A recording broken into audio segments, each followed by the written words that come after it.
mutum ne ke turawa a siyo mai kaya, wanda ake turawan yakan je so kayan a bashi, kayan ana saida shi kamar 100,000 amma shi ana bashi 98,000 97,000.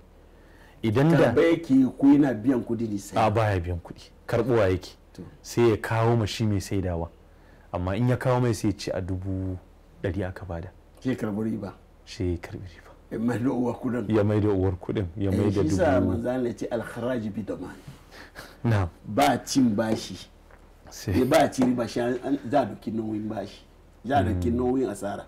na'am Malam Umar, ba za a ci ka ci riba ba kuma ba za ka dauki nauyi asara ba. Adabi namu anabi ne kuma jini mu haka yake. Gaskiya ne. Za ka ci riba, yayin da za ka ci riba to nan wurin kuma za ka dauki nauyin asara. Yayin da ya karbi wannan kayan ba malakansa ba ne, kuma jini ya gaya ma karka sa abin da ba malakansa ba ne. A duk duniya masu hankali. Yanzu ka ji ka saya kayan, ka ji ka sayar, ka karbi riba, ka sa ju ka kashe. Shi daga bayan gane kai na kamar miliyan 20 miliyan 30 an tadda guda 10 duk a lalace suke.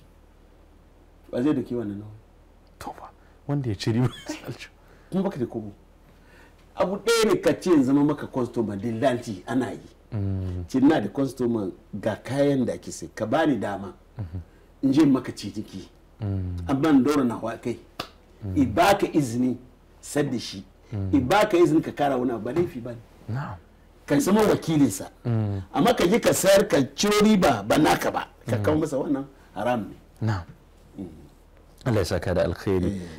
Haske mai ne ga gidan kowa Afirka TV. TV3 tafarkin rayuwa.